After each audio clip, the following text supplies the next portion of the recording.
talk about, I want to just kind of go over some of the things we discussed when we met 10 days ago. Not going to spend a whole lot of time on them. I just want to make sure we're all on the same page still, and then we'll get into why we're here today. Well, we're here today to talk about our red voters. We have the green side and the red side. The green side, you vote in the green, you vote on the machine. The red side voters are voters who are not in your book and will have to do a provisional ballot. That's what we're going to talk about most of the afternoon today, talking about those voters. But before I go any further, on the screen here is a copy of the 6 o'clock in the morning instructions.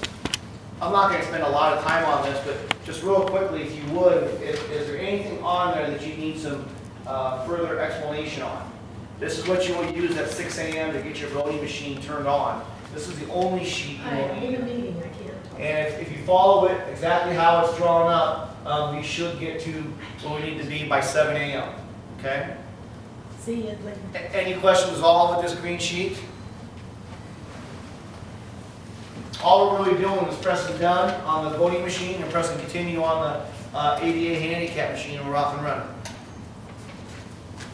The voter script. I want to make sure that we all understand this. This is not in your handout, but I want to make sure that we, and I will, when I talk to your poll workers in May, I'm really going to enforce this on them. We want to make sure that we're following this voter script as best as we possibly can. I know it doesn't make sense to a lot of you. It's much easier to get the ID and look them up that way. I get all that. That is something for the future. But for this year, I want to make sure that we're following the script, that we greet the voter, we ask for the voter's name, that the voter verbally gives us their address and verbally gives us their political party, and then we'll ask for the photo identification for the voter. Okay? And I really want to make sure that we're all on this, and I will really spend a lot of time talking to your poll workers when I see them in May about this voter script. We all have handouts for you when you see me on June 1st. Address library, I know you can't see this from where you're at. If you can, fantastic. But any questions with the address library? Very good tool, very useful tool to use. It will help you, especially with dealing with red voters. Red voters not our black registered vote. And then we get to our poster here, and this is what we're gonna, this is our playbook here. This is the first part of our playbook. We have our green side voters and our red side voters. And 10 days ago, we spent all of our time focusing on the green voters. If you're in the green, you vote on the machine. That's the standard practice. That's the standard law. If you're in the black register book, you're a green voter, and you're going to vote on the machine. Now, you may not have your ID with you, or you may not want to show your ID.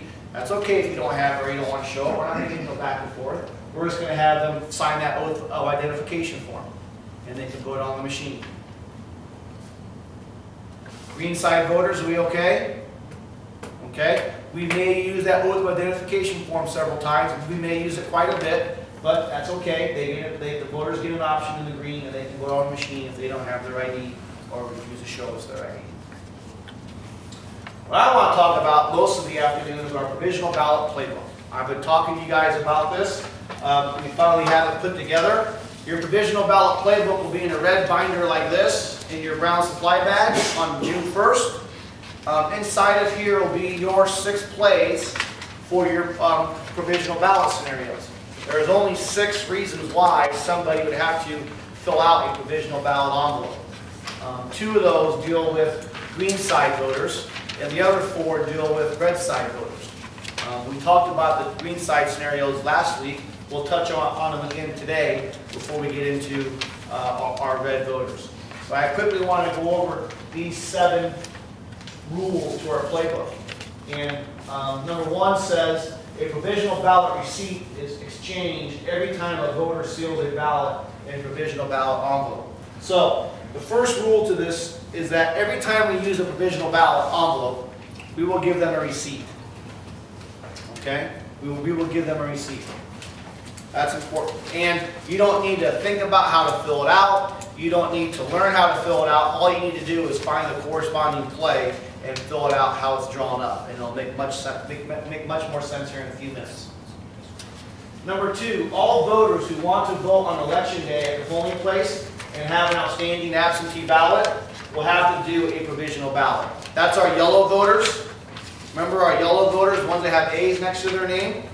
They cannot vote on the machine. They have to do a provisional ballot. And that's what number 2 is telling us right here.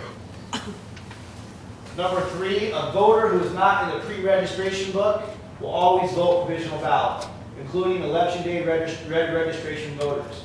The deadline for voter registrations and address changes is May 25th. So after May 25th, if somebody registers to vote, either through the DOT or with our office or what have you, or changes their address after that May 25th deadline, those changes aren't going to be in the book. They're not going to be in the black register book. So even though they've made those changes and have done those changes, they're not going to be in your book, and they will need to do a provisional ballot. You're probably wondering why sometimes you call our office and you say, I have Steve Morrow here. He tells me that he registered 3 weeks ago, but he's not in the book. And then we get on our computer and we say, yeah, there he is. Well, that's why. This person has missed the cut deadline and therefore is not in the book. They have to do a provisional ballot. And we'll talk about that.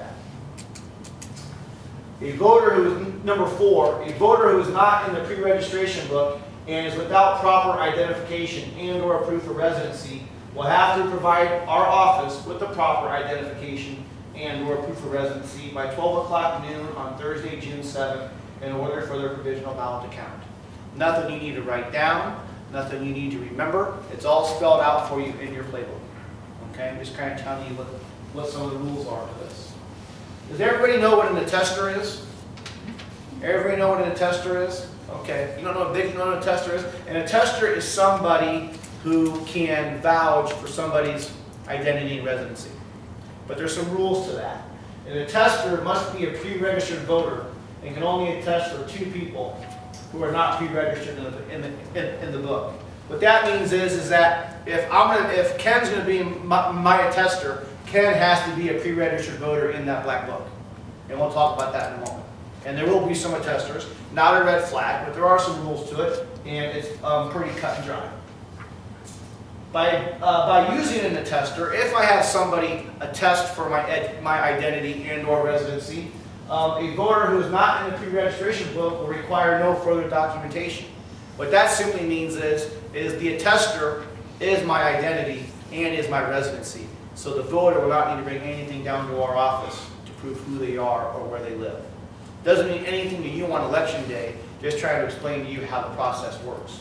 If I have an attester, I don't need to come down with a driver's license or a water bill to prove who I am or where I live. The attester did that for me. And last but not least, a letter will be mailed if your provisional ballot is rejected. Why would we reject a provisional ballot? Well, there are a few reasons why we might do this. We might reject a provisional ballot if somebody had an A next to their name and filled out the provisional ballot, but after the election we cross-check and we see they already turned it in. Well, of course we'll reject that provisional ballot, right? If somebody comes into the polling place and they're not in your book and they don't have a driver's license or proof of residency, well, they need to come down to our office to provide us with that stuff. If they don't provide us with that proper documentation, then of course we can't accept that ballot. We have to reject that ballot. And if a voter should happen maybe to vote in the wrong polling place for some reason, they voted outside of the place where they live at, then we'd have to reject that provisional ballot too as well.